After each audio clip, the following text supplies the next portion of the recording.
I showed up to my wife's big company branch opening, only to find everyone laughing and staring at me. The 1 minute man in bed is here. Can you imagine walking into what should have been the crowning moment of your life, a lavish party celebrating a company you helped build from the ground up, only to be publicly humiliated, called an infinite man, and then thrown out like trash? That's exactly what happened to me. I remember stepping into that gleaming foyer, my heart pounding like a drum against my ribs. I was in my perfectly pressed navy suit, a small, neatly wrapped gift in my hand from Mira, my wife. This company, her company, was our shared dream. I'd poured my evenings into balance sheets, lent her the quiet confidence she wore on magazine covers.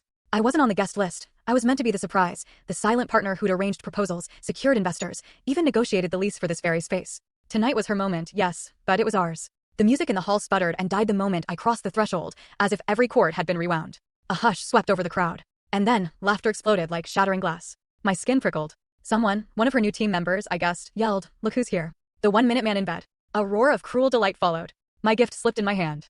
I caught it before the paper tore, but the tremor in my fingers spread to my elbows and knees. I froze, feeling the blood drain from my face. Mira stood at the head of the ballroom, in front of a backdrop emblazoned with her name and the company logo. Her gaze flicked to me for an instant, hurt, something unreadable, then cut away as if I didn't exist. My breath hitched. A flicker of desperation urged me to speak, to salvage the moment, to demand respect. But I didn't.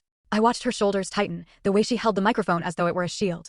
Then Dorian, her office lover, stepped forward, his lips curving into a triumphant smirk. "Security," he bellowed, loud enough for everyone to hear. "Get this infinite man out of here." The reverberation of his command kicked me in the gut.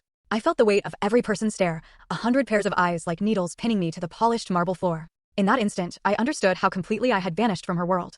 I was no partner, no equal, just a stain on her perfect evening. Two burly security guards materialized at my elbows. Their hands were firm on my arms, fingers wrapped in gloves colder than steel. They steered me forward, away from the crowd's murmurs and chuckles, past rows of white-draped tables and crystal chandeliers. Every step took me farther from the man I had been, the quiet keeper of spreadsheets and midnight coffee rants, the one who built office systems while she cultivated her personal brand. In a twisted irony, I realized the only role I was allowed now was the invisible outsider. I didn't resist. What could I say?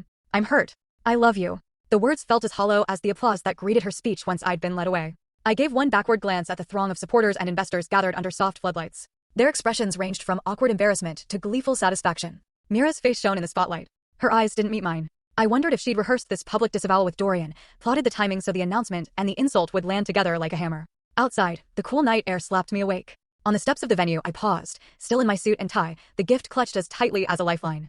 Full story on channel, link below. Watch what happened next.